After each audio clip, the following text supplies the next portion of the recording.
Hello and welcome. You're watching Business Plus. Are you getting offers of part-time jobs on WhatsApp? Easy work and a lot of money? Scamsters have been using a variety of ways to trap innocent customers and siphon off money from their accounts. Messages about part-time jobs is the latest way to do it. There are more such ways.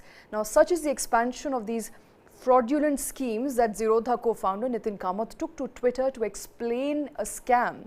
It starts with a response to a part-time job offer on WhatsApp. Money is transferred to the bank account. When the task is completed, you are asked to trade on a mock crypto platform. Profits generated are allowed to be withdrawn, and you are now asked to transfer real money. And that is where you're caught in the scam. Around 39% of families in a survey claim to have experienced financial fraud in the last 3 years, and only 24% of them got their funds back, according to a report by local circles. In fact, banks and payment operators have reported online payment frauds to the tune of 1,750 crores in 7 months ending March 2023, as online transactions picked up in the last several months. On the show today, what are the new scams to be wary of, how to keep your money safe, and what to do when you lose your money. Joining me at this point in time is Utsav Mittal, who's an author and cybersecurity expert. Also with us is Subimal Bhattacharjee, who's also a cybersecurity expert. With me is my colleague Karthik Malhotra in the studio. But before we move on, don't forget to click the bell icon and subscribe to News 9. I want to come to you, Karthik, first. Something we've been discussing for a while now, something we've taken up as a campaign before today's show. Every day, hundreds of spam calls, messages asking you to apply for a part-time job and make good money, and people often get trapped. So, Shweta, what I've noticed is there are broadly 3 levels of popular cyber crimes or cons or frauds that are happening right now in India. Number 1, of course, is something that we've discussed earlier. You try to make a booking on a portal, you get redirected to somebody, you call up, there is a QR code sent to you, you make a payment. Right. But you end up realizing much later that the payment you've made has actually not gone to the company that you intended to pay, but it has been siphoned away by somebody. In a bid to earn more money, these cyber criminals end up sending you another link to click on. You click on that link, you transfer more money, and eventually at some point they're able to clone your phone and they're able to clone your SIM card, so they start getting your OTPs, and before you know it, your bank account has been emptied out. The second one, which we are actually going to spend more time on today, is this whole business of random messages coming to your phone in the form of text messages or WhatsApp messages or Telegram messages, whichever platform you're more likely to use, and these try to lure you into earning easy money, as a result of which people who are between jobs, the youth, and even those who are unemployed and think they can make a quick buck without putting in much skill and effort, end up opting for those jobs, so to speak. Now, what really happens is they tell you a simple example that, okay, you are hired, I'm going to give you 30,000 rupees a month, and all you need to do is like 10 YouTube videos every day.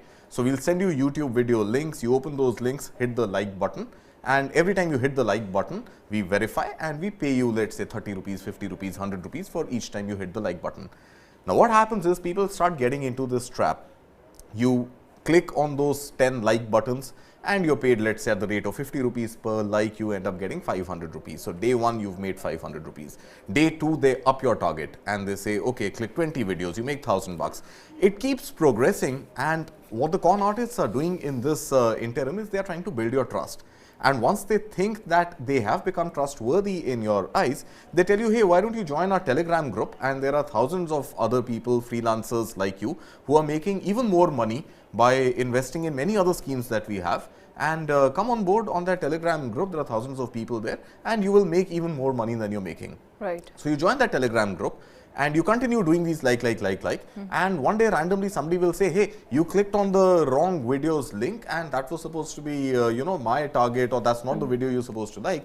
So refund 50 bucks or refund 500 bucks, as the case may be. You make the refund transaction. Sometimes your phone again gets cloned because you've clicked on a link to make the payment, and then your phone and your SIM is cloned and you end up losing money. Or sometimes you refund some money, they ask you for some more money, you refund that money.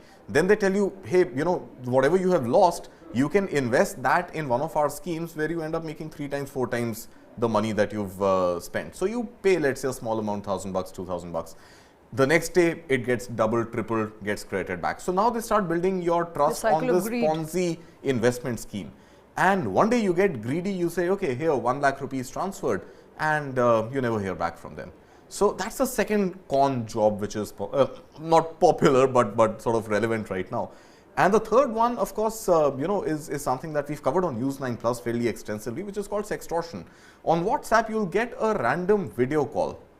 Now, you end up sometimes answering that video call, right? More often than not, these are going to be international numbers. You will see a +88 plus some other code. It's not going to be a +91. It's not going to be an Indian registered phone number. And you end up picking a video call just like you end up picking any other phone call. And when you pick up that video call, there is somebody, in a uncivilized sort of fashion on the other side of the screen. More often than not, it's a woman, and the woman is scantily dressed or naked at times. And before you realize it, they have screenshot this conversation, and then they start blackmailing you.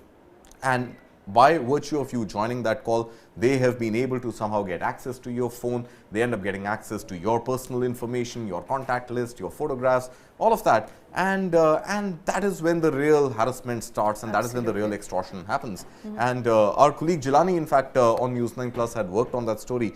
He should be joining us shortly. And I think he should be able to tell us a little more in detail on how this third con job really works. But until then, I think today let's try and focus with our esteemed panelists here on how this job scam is really functioning and what can be done at an individual level and at an institutional level to tackle this menace. Okay, let's get Utsav talking. Utsav, how do you explain the sort of proliferation or the extent to which these scams have become bigger and bigger?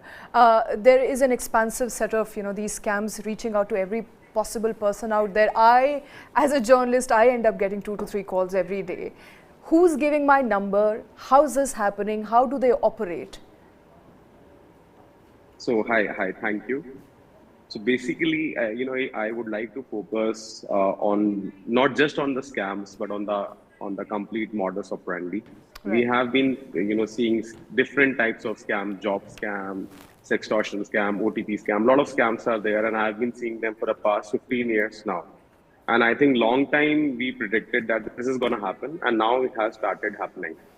So I'm just going to tell you the main focus of any cyber criminal whenever they want to scam you. It can be insurance, it can be anything which is too good to be true. So whenever social engineers, so these cyber criminals do something we call as social engineering. They exploit the trusting nature of the human beings. Human beings are by nature, they trust. So whenever any cyber criminal wants to scam you, and as a matter of fact, when this thing started just around 3 weeks back. I think Nitin just posted 4-5 days back. I posted about this on LinkedIn around 21 days back. And as soon as I saw that I am getting this message, because I am there and people know me. So even if I am getting, they are having my WhatsApp number, and they were like, I'm from this international Fortune 500 company, and I can give you this amount of money and see if you are interested. So I kind of tried to play, I just tried to play along, and I said, okay, I want the likes to be on my videos. And they also tried to call me, and they're like, no, we don't give that service. We can only give you a job. But anyways, I understood, and I immediately posted that on LinkedIn. Sorry, if I may just come in there, would you suggest actually having a conversation? If one is to get a message like that, would you suggest that we converse? No, I definitely do not suggest that. See, I am an exception because that is what I do day in, day out, fighting cybercrime. Just wanted to clarify for the sake of our audience there. Do not do that. Do not do that. You will be conned. You will be conned. That is for sure. These guys have a lot of tips and tricks and trade under their sleeve, and they can definitely con you by one way or the another. But what I said 3 weeks back, I posted that, and now we have news of people of educated professionals, IT professionals getting conned of 25 lakh rupees, 10 lakh rupees, 5 lakh rupees. Even Kamat's friend was conned. All highly educated people, all thinking that we are all safe from these. We cannot fall prey to that. All having that false self-confidence. What you need to understand that we all are humans. So any social engineer, anything, whatever the scam is about, always have three components. The first component is gaining the trust. So how social engineers gain trust? They will gain your trust by giving you some piece of your information, like your bank account, your any information which only you are supposed to know. So they will call you, hey, I am calling from this bank, or they will say, hey, I am representing, let's say, any of the Fortune 500 companies. I have a job offer for you. That is one thing. Second thing, they are going to give you something which is too good to be true, something we call as lalach or lobe. Always be wary of that. Something which is too good to be true. There is nothing called easy money. And all of us need to understand that. That is the second thing. Third thing, then they are going to give you, different kinds of jobs, and, just first they will earn your trust by transferring you some money, and, just to make sure that you are, now you are completely, you have taken the bait, and then they will con you for bigger amounts. This is the modus operandi for any kind of scam, be it the custom scam, be it the job scam. Sextortion is a little different, but in that it's about extortion. So I'm talking about right now. Utsav, let's stick to the job scam for the moment and help us understand, for Job somebody scam. who is actively participating in the job market or is out in the market looking for a new job and has applied on various portals, how does one differentiate? If there are some very clear checklists that you can share with the audience here, how do you understand and verify if you're out there seriously looking for a job and you have made those job applications? How do you verify whether a message that has come to you is from a legitimate source or not? What are those key highlights or those key red flags that one should be wary of? See, one of the first thing is verification. So whenever you get anything like this, they will always give you some, Gmail IDs or some other IDs or Okay. similar looking IDs. They sometimes have all spoof emails. So verify, like if you are really getting a job offer, you are actually getting it not from a common ID. So that is one thing. Second thing, do not entertain the random numbers. People try to, now they have But started using it's a great international numbers. likelihood, Utsav, that you will get a call from somebody who is not on your contact list. And for somebody who's out there actively looking for a job or applying on various portals, you end up expecting there could be a consultant calling, there could be a potential HR lead from some company calling you, and your CV has been shortlisted. How do you not answer an unknown number? No, I'm not saying you answer it. All I'm saying is the first thing is that do not get into the lure. Whenever you have a job from Google, you get the interview, you always go have a physical interview. The classic point, the place where all people get scammed is they get into the lure of getting a job or getting money or getting, like, let's say a cheaper insurance. So first thing is that do not getting into that lalach, the lobe. That's what I'm trying to say. So if something is looking too good to be true, do not get into that. That is 100%, that's a fraud. Now, secondly, what about the verifications? There are, you can check online. There are some applications like Truecaller also. Even if you go and check Truecaller, it will tell you scam. So even if you go and check on the websites, if you go on Google India, they will have the details on that. If you talk about the consultant will also email you from their official email ID. And if you go on check their official website, it will show that they are partners or they are working for them. So there are ways to verify. The problem is not, the problem is people do not verify. People verify maybe a couple of things and then they just trust, and then they just want it to be true. They just get into the lure of it, of easy money, easy job, something which is too good to be true. And that's where you get scammed. It can be any scam, it can be job, it can be anything. Okay, we'll come back to you, Utsav. Let me also get in Subimal Bhattacharya at this point in time. Subimal, taking you on the question that my colleague Karthik asked, if you are in the job market, you're available, to take up a job offer, and somebody messages you, calls you, how do you not answer that call or message? What are the ways to verify that the person who's calling you on the other side is actually in fact genuine and from the company that they are saying that they are? As Utsav has very clearly mentioned, that if you are being solicited for a job, then definitely you cannot, immediately take it on face value. You have to verify.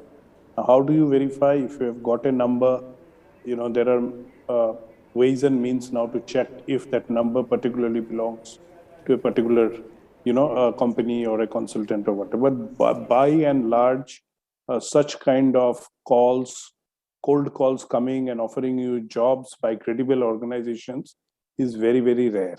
Number two, if any consultant is calling you for a job, he is definitely going to be telling you the organization or his client that is representing. Uh, any credible organization would have a website, and any credible organization's website would have contact email address. So anyone being lured or being trapped into such job scams can always go and apply or write to that particular email address or any contact number available, and then verify, if something like this has come. By and large, day-to-day lives, people are very, very casual. People don't do these steps. People think, maybe definitely a job offer might have come. Our awareness level is still very, very low. We tend to trust anything that comes through our devices, because somewhere its proximity and the propensity to be using and trusting anything that comes, any content that comes to the device, Right. leads us to believing a lot of things. These Okay. are a few things that constantly some awareness campaigns and everything would put people in place not to trust anything that comes and to verify. Without verification, there is no way that one can necessarily save oneself, because there are criminal syndicates operating all this job market who have trained and tested each and every steps that they would do. So, even if intelligently maybe one step you have saved, even you might get trapped in another step. And these are very credible people, qualified people, educated people also falling in the trap But of such scams. Subimal, it's okay to at one level understand that as the end user one has to be careful. But why is it so difficult for, let's say, telecom authorities or the government or the cyber cell to actually ensure that that these rackets are put to rest once and for all? There was a Jantara that emerges, that comes to an end or gets sort of, caught. You find another hub emerging in Nu. You have another hub, coaching centers, training centers emerging in cities like Alwar, Bharatpur. This is as per a Times of India report today. Why is it that the government is not able to put a very concrete end to this nonsense and come up with solutions, keeping technology, keeping telecom, keeping the local police, everything in one sort of chain, and get rid of this menace once and for all? That's a very important point you raise. Because the viewer, the user, the end user is likely to get conned. And there is precious little that we can do at a population scale to educate people and tell them, hey, beware. For them, the level of education, level of understanding of internet is likely to remain low for a while. But what they end up losing is hard cash. I completely agree with you. It's not always easy to be, always remaining alert with such kind of, frauds or networks there. And hence, law enforcement and the whole system of, checking what the criminals are putting up on the internet and taking those things down, everything has to be improved. But we operate, in this country, the law enforcement or the law and order as a state subject, and different states at different levels of preparedness to deal with anything related to cyber, to be able to monitor and take down such things. Then on top of it, people also don't report easily to the policemen, because they are not really confident that their complaint would be listened to. So there is a larger problem lying at the institutional level, where they are not able to take down a lot of such kind of scamsters. No, we understand the earliest problem. possible opportunity. Subimal, we understand the problem. Utsav, let me get you in here. Then what is the solution? Using technology, using this whole infrastructure of digital India, using cyber crime alleviation techniques, what is the solution to this problem at a population scale? You will nab one center, you will close down a couple of courses, you will nab a set of gangsters who are working on a particular MO, but there you have something else emerging using a completely different modus operandi. What is the technological solution to ending this menace completely? Thank you. For the past 20 years, what I have seen, the cybercrime is changing every day, every minute. And scammers are always devising new techniques, hour by hour. So as my friend already mentioned about this as well, government is doing their bit. I cannot say they are not doing. They have launched a national cybercrime portal, and everyone is recommended to actually report it. How the machinery operates. They try to get the scammers, the people who are syndicates, the crime syndicates, and they catch them. Recently, there was a news around 50 to 100 policemen from Gurgaon cyber cell. They went to a place and they did an overnight operation and got the complete syndicate out there. So government is doing, and they are, if I talk about law enforcement, I work closely with them as well. One of the major problem which every LEA agency in India is facing is about this funding, because whatever the money which is coming from cybercrime, it is going into Naxalite funding and terror funding, and a lot of other places is going outside in form of bitcoins. So this is a problem statement at every place. People might not tell you, but every law enforcement agency is talking about that. Having said that, what's the solution? Solution is there is no one single solution. There is not one single tool which we can deploy and it is all gone. No, sorry. Let me give you one simple example. If you go and if you have if you are gullible, let's talk about that. If you have 1,000 rupees in your pocket and you keep on just go and hand out money outside, and you can't blame the government. The problem is of the awareness. The problem is about the understanding. Right now, we are living in something we call as a virtual world. Every person has two lives, one in the physical world, one in the virtual world. And virtual world implements something we call as Vasudhaiva Kutumbakam. Vasudhaiva Kutumbakam is the whole world is like a one family. You can communicate, you can talk, you can transfer money, you can buy things, you can meet people. Now, what we as an individual, we are not trained, we are not aware how to live in this virtual world. So be it call, be it Facebook, be it WhatsApp, anywhere. So we just trust them by default. So there is only one solution. Let's not trust. Do not trust any call, any message, any SMS, any email. The only solution which I can give you, and I tell all my people, even I follow that principle, and that has served me well, is do not trust. Okay. So there's a lot of onus there for the users to not trust. Very little that we are getting from the government, the authorities to make it better for people. We're going to talk about that, but let's quickly, we've been discussing job and the cyber crimes related to job, how the entire racket operates when it comes to people who are out there in the market trying to get a new job, and how they are approached daily on an everyday basis with part-time offers. But as Karthik mentioned, there are more sides to it. The other operations of new age fraudsters is sextortion. We have discussed that extensively. In fact, News 9 Plus has documented that in a series. Let's play up the excerpts of those.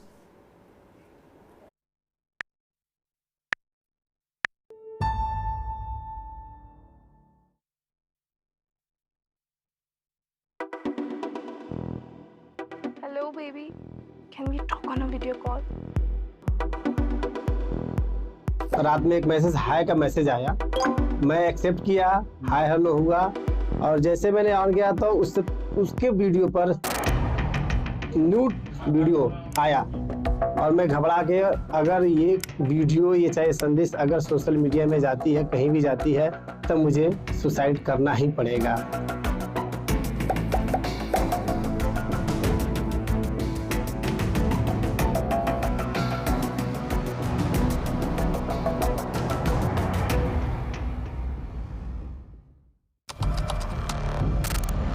As as the name suggests, it is made out of two words. One is sex, another is extortion. It becomes sextortion. They hit you at your emotions. In last 1 year, close to 150 plus police officers from UP, they were victimized. बहुत बड़ी खबर, video call से blackmailing का बड़ा खुलासा हुआ है। मथुरा से खबर है जहां सेक्सटोर्शन गैंग के 4 लोग पकड़े गए। హైదరాబాద్, ముంబై, జైపూర్ కేంద్రంగా ఈ గ్యాంగ్ కార్యకలాపాలు సాగిస్తున్నట్టుగా वीडियो कॉल करके बनाते थे लोगों के अश्लील video. Obviously, I do this for quick money. How do you think I can afford a iPhone Max Pro, a super costly handbag, and my own sedan? No big deal. I'll search social media, Facebook, Instagram, or in some cases, just use random numbers. In most cases, that because of the kind of work we do, actually, we know that they have a lot of money. I then send a friend request and wait for the other person to accept. The conversation starts generally with a hi. Later, the conversation shifts to WhatsApp, where actually the video calling happens. India's 800 million internet users could rise to 1.5 billion by 2040. But there's a dark side to this. Blackmailers are duping people by posing as women on social media platforms and later sending them sexually explicit material. Fake videos trick victims into explicit video calls. Then comes the extortion threat. Somebody will give you a video call. You pick up that call. On the other side, there will be some girl or some woman. That woman will be, doing all kind of activities. Like she'll be nude. And most of the cases, such kind of cases which we have found, there is actually no woman. The other side is also a video is playing. Along with that, when you pick up the call, your video also gets transmitted. And this whole thing, these people record. Once they record it, they start threatening the person. I have seen many people, getting extorted like this.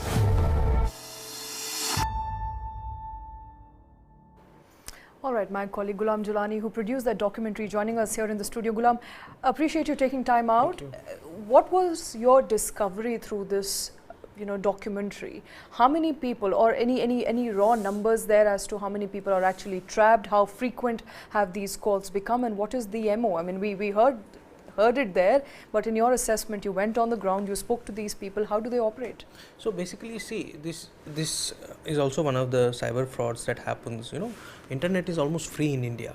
As the documentary says, there are 800 million internet users in India, and everybody has a phone in hand. This is a different crime in the sense because most of these crimes are not reported because of the social stigma attached with it. Only 0.5% of these cases are reported, and I believe every household has a victim. And when a victim is targeted, he doesn't tell it to his family, he doesn't report it because of the social stigma. Right. And this social stigma is because he thinks he'll be shamed by the family, And it actually starts, when we started working on the story, it's not that you are getting a random call from an unknown number. It starts with a text message on WhatsApp, on Facebook, on any other messaging app, and eventually it shifts to video calling.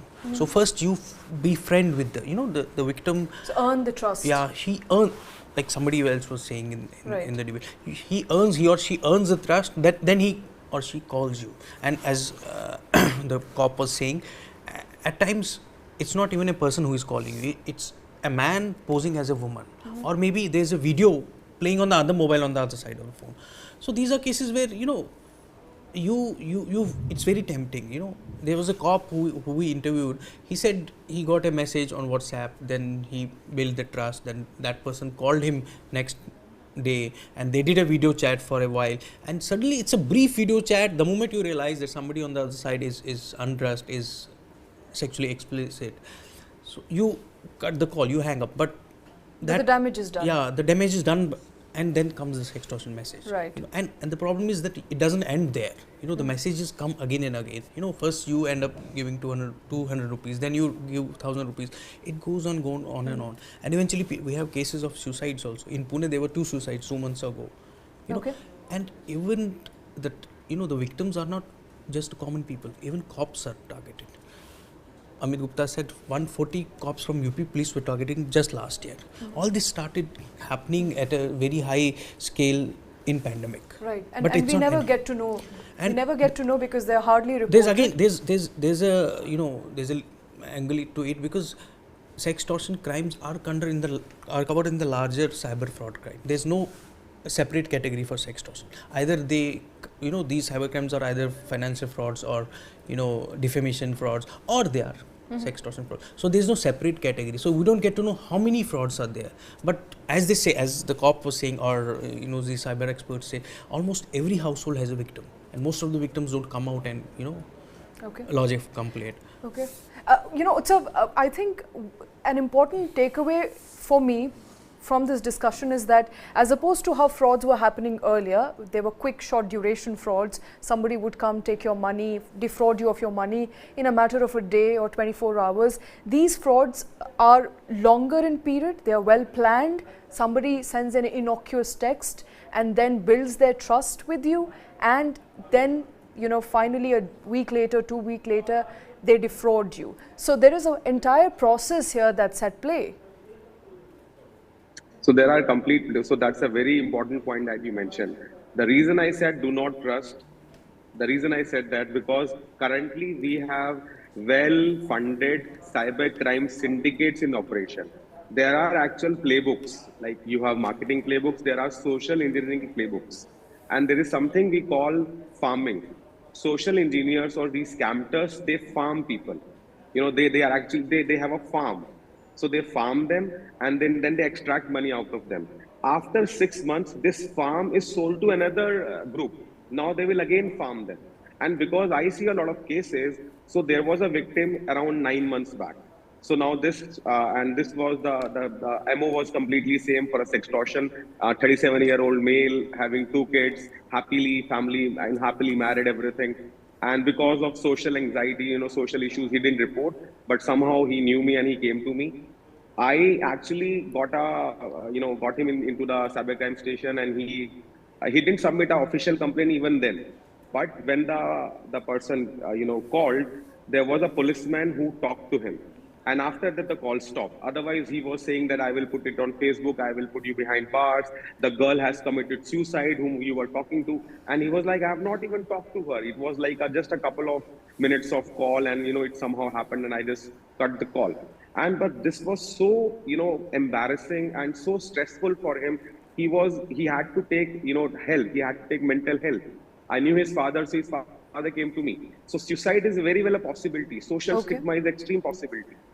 One of my concerns is that while redressal mechanism is slow, cumbersome, doesn't turn around very, very quickly, there is no preemptive measures that are in place. Unfortunately, there's only one preemptive measure. I've already said that. Do not trust. Yeah, but that's on me. That's on the gullible masses. What is the authority do? I think it goes on to show massive loopholes in the whole KYC process when you're trying to get a number. And that is something that has to be plugged. At least you'll be able to solve the local problem emerging from cities like Nuh, Alwar, Bharatpur, Jamtara, etc. Right. So there has to be stricter KYC that needs to get implemented, and disbursement of SIM cards and phone numbers cannot be as simple as it is today. Globally, of course, if there is an overall global KYC mandate. Yeah, go ahead, please. I would like to add to it. KYC is not going to solve the problem. It can, tad it down, because attackers have, wipe numbers, and they can just activate their numbers on WhatsApp via those. That is already happening. The scam alert, the job scam is all from international numbers, +44, +1, and you can buy this number off the internet in like $1. So KYC is not the only. So that's what I was coming to. Was that at a global level, of course, at a local level, KYC, we have norms set, those need to be reinforced and implemented, very diligently. But even globally, some KYC norms need to emerge that it is practically impossible to buy a number without authenticated documentation. Yes, but I think those are on a global thing, so we do not have that control. So. But I'm not representing the government or the law enforcement. I'm representing the public. All I'm trying to say, all I'm trying to do over here is how to protect ourselves. I'm not saying we are gullible, but I am saying the cyber criminals are very smart. They are well oiled. They have all the resources at their disposal.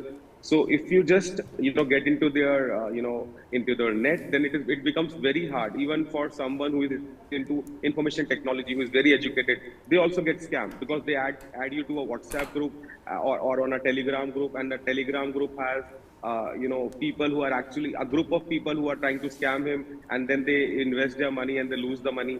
This all is happening a lot. So that's the thing I was saying, that do not trust.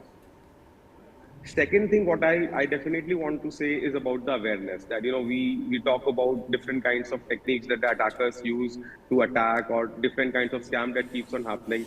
So these are the two things that we can take. About we being gullible, you need to understand that we are the largest number of people in the world, and now very soon we are going to be the largest number of internet users in the world. Let's let you, although we do not like it, but we are the largest number of gullible internet user in the world. Okay. Yes. And that's because we do not have that understanding. Right. I think there's another angle to, as Karthik was mentioning, apart from the SIM card dispersal, which is quite easy, you can go out and get a SIM card. But there's another aspect. I was talking to one of the cops. He was saying data is available online. Absolutely. On e-commerce websites, the data, procuring the data is very easy. If you get the consumer's data, you become a victim. And these criminals are very smart, as he was saying. They know who you are. They know who your friends are. In sextortion cases, they not only, they record that video and threaten you that they will send it to your family and friends, and they know who your family is because they scan your social media platforms. They know who your best friend is. They know who your parents are. All that happens because of the research that they do. Right. And I think these two aspects are very important. One is this SIM card, easily available SIM cards and easily available phone numbers, and the other easily availability of data. Data is all over the place. Access to data, and I want to get Subimal here. Access to data is interesting because in 2017, as a journalist, I went to Nehru Place to understand how easy it is to access data. For a couple of 100 rupees, I was able to get data sets for thousands of customers. There you go. And my only need was that I need high net worth individuals who I can target for a certain advertisement. So Subimal, when data becomes so cheap and easy to access, how do you then stop such cybercrime attacks? In our country, where in the absence of a data protection legislation, or even if you leave aside that, the whole culture around data and information is absolutely very poor. So all across data from telecom service providers to bank customers, everything was available. As you said, Nehru Place, any place, you'd find a lot of these people selling data, and then of course this information is taken and then they are used to scam. And now even without getting into the, I was listening to Utsav or even Jilani telling that even without gaining your trust, people are able to come and scam you in this kind of sextortion cases. I know a lot of people, well-educated people who have got into the trap, that a video call is made from a random number. It need not be from outside. Even with a +91 number, I have seen a couple of cases. A call comes and you mindfully or sometimes unmindfully you take the call, and the next moment it is clicked and you finally end up paying. Life changes. So this and the homework that they do around your social media profile, sometimes even before asking you for the money, they have already sent a small clip to one of your family member or something. So you automatically get scared and you tend to think that you will pay and get out of it. That's the shortest route. But this continues, it continues. So this racket that goes on, this whole thing, I think it has a big role of the law enforcement, and the the legal community. I see that has to happen. We have to proactively make our citizens conscious. We have to have the law enforcement take on this kind of scamsters. The laws have to be strengthened. The Digital India Act is being looked at to look at far much more wider ramifications of such kind of criminal acts. On the whole, we need a kind of a change in the whole comprehensive way of looking at all this kind of thing. Otherwise, we just react to incidents and then go behind, and the individual is left fending for himself because he doesn't get any support, when he goes to a police station, or even if he reports through the, online portal or 1930, it just ends there. Okay, now before I let you go, Subimal, just a final question. There seems to be some correlation between financial frauds and the proliferation of technology, UPI and other app-based products through which you can transfer money. What would you like to tell people who are perhaps scared now of using technology because they feel that they may come under radar of one of these financial fraudsters? Well, by and large, UPI has been a great success in this country, and that fear of financial frauds hasn't deterred people from getting into it. But what has happened is that if someone gets attacked and all, then he gets really scared, and then he tries to shy away or something. But do we need to be scared at this point? I don't think, you need to be scared. I think some basic cyber hygiene habits you have to make on your own. You have to follow those steps. You cannot trust, as Utsav has very clearly mentioned, but while you cannot trust, you have to have 2-3 very simple cyber hygiene habits, and you must relate it to how you, do in the physical world. You don't open your gate to anyone, or, someone doesn't send you money just like this. So there are some barriers in the physical world. I think we have to very consciously think, how do we maintain that in the, digital world. That's where you save yourself. There is no way, no rules, no laws, no law enforcement or anything can finally protect you. It is you only, you have to protect yourself. So basically be careful before scanning someone's UPI ID. Don't scan left, right and center. Only assure people with your financial information that you know of, you are confident, will keep them safe. Don't trust every call that you get. A lot of onus there on people, on consumers at large. Very little by the way of redressal, even for those who come out and report these cases. It's a very important story. We will continue to keep tracking here at News9. Financial frauds is pervasive. It's the new reality. It's happening every day, and nothing that we do at the moment is changing that. But we're going to shift focus for now. There's finally some clarity from EPFO. Amid confusions from applicants and procedural hindrances, the EPFO has provided replacement method for contribution towards higher EPS or pension scheme. It has also extended the date of filing applications for a higher pension. The new deadline for applying is now June 26th. Employers' contribution for members who sign up for higher pension and are found legible for it will be 9.49%, up from 8.33%. An additional contribution of 1.16% will come from within the overall 12% contribution of the employers. Therefore, the employers' EPF share will stand reduced to 2.51% from 3.67% earlier. A lot of numbers there, but let's break them down. Karthik, some clarity finally on what share from an employer's side will go towards pension? Yes, there is some clarity that has come in, and like you mentioned, of course, the date has finally been extended, which is great because we were all hoping for it, and from 3rd May, which was yesterday, it has actually now increased to 26th of June. So that is great. Talking specifically about numbers, so how does EPFO operate? There are two components to it, and this is something that we had discussed on our previous show also, but we were awaiting some clarity then. We have a little bit of that clarity today. Now, 12% of your pensionable salary, which is your basic plus DA and some other components, but to simply understand your basic salary, 12% of that is your employer's contribution, your and my contribution to the Provident Fund, EPFO. 12%, the same amount, is deducted from the employee's side, and that is the employee's contribution to EPFO. Now, within this employer's kitty of 12%, earlier there was an 8.33% that used to go towards pension, and the balance 3.67% from the overall 12% that used to go to the Provident Fund. So, employees full 12% goes to the Provident Fund. Employers' contribution only 3.67% to Provident Fund. The balance 8.33% used to go to the pension fund.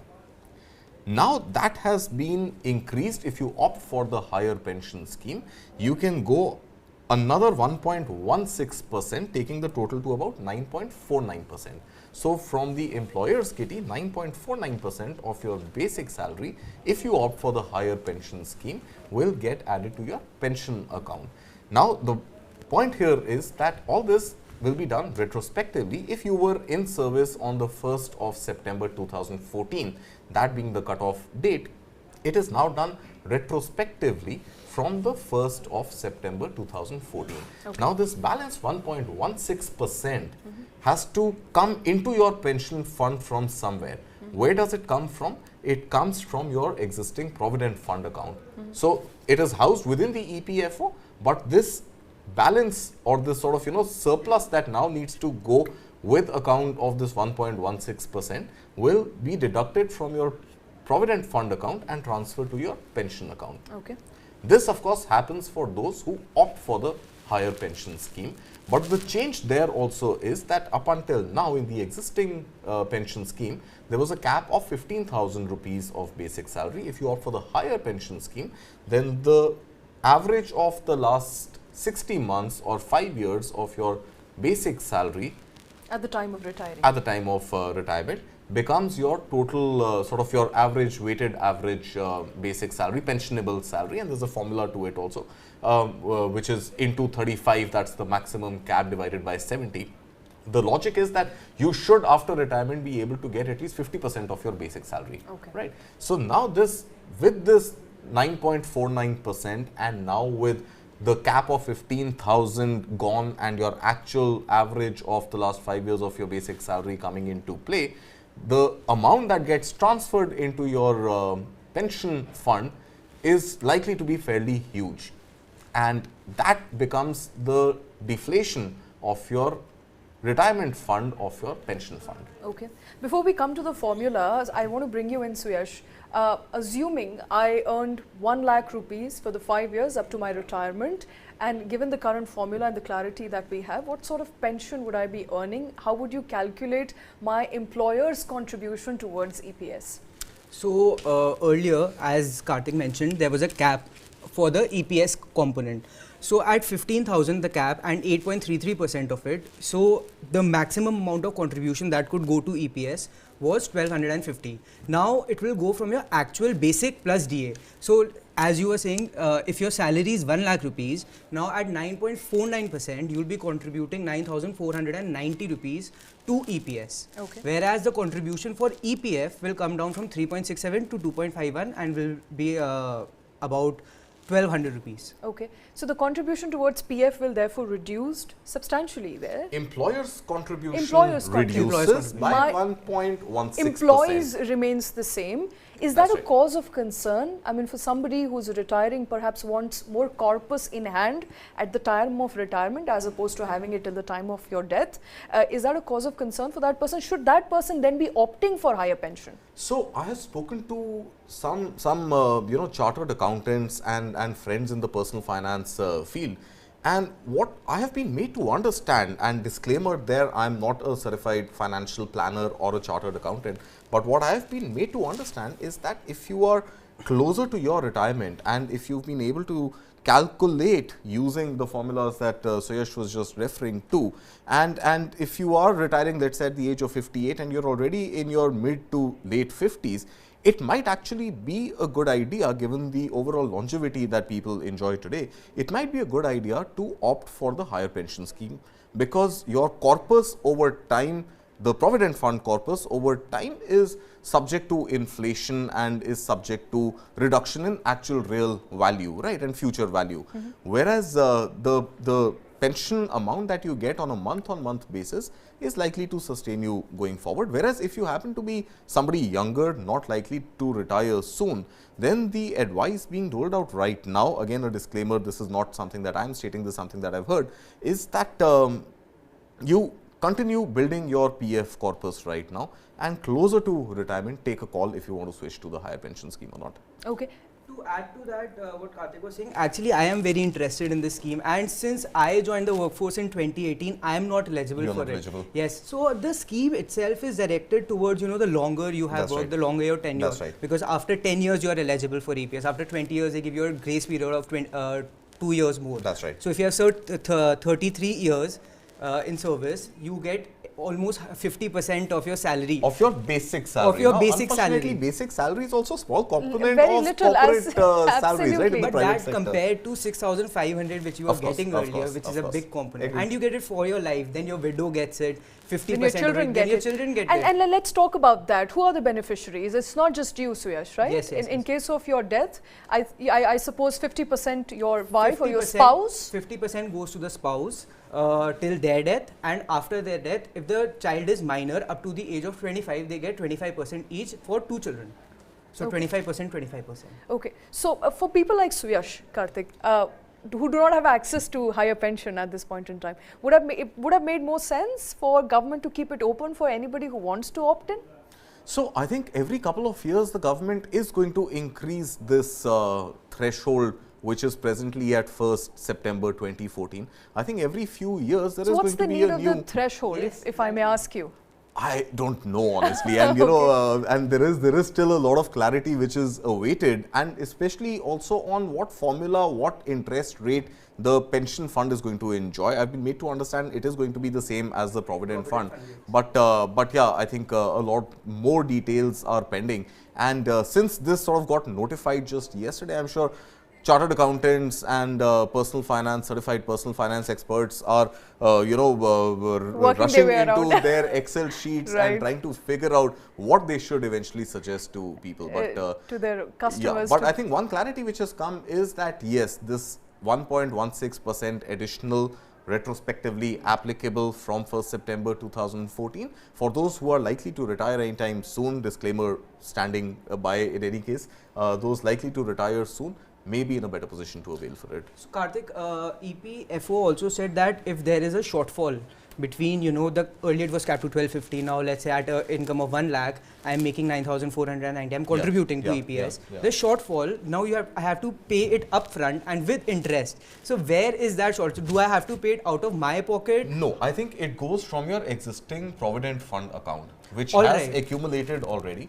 So it has, because the contribution is being made equally by employer-employee, by the employer in the ratio we just discussed. There is a corpus existing in the provident fund account vested with EPFO. Any shortfall, obviously there is going to be a shortfall if you opt for the higher pension scheme, will be debited from your provident fund account, credited into the So it's EPS basically account. a reject. It's a reject. It's a provident reject, fund but to now EPS. you don't end up getting that lump sum, that corpus, and you end up getting post-retirement in installments. But having said that, there is still this provision that even from your pension fund, at the time of retirement, you can withdraw 50% of the amount as lump sum, and the balance gets equated monthly till the time of your retirement. One more clause to that, that if you are also eligible for gratuity, then you only withdraw 1/3 of the lump sum, and the balance gets sort of equated monthly. Okay, so those of you who are worried about not perhaps being able to withdraw lump sum because your provident fund corpus will reduce, can also withdraw pension if you want to. 50% or 1/3 of it, depending as the 1/3 case of may it, be. in case you are eligible for gratuity. That's right. Yes, I think that's an interesting discussion. We will keep coming back to that as more clarity comes in from EPFO. Remember, we've been tracking this story very, very closely. For those of you who are subscribed to it, are hoping to opt for higher pension, have more time at your disposal, we will of course try and get you more clarity on should you not, with an expert very, very soon. But thanks for watching this segment on EPFO. We'll come back with more. Keep watching News 9.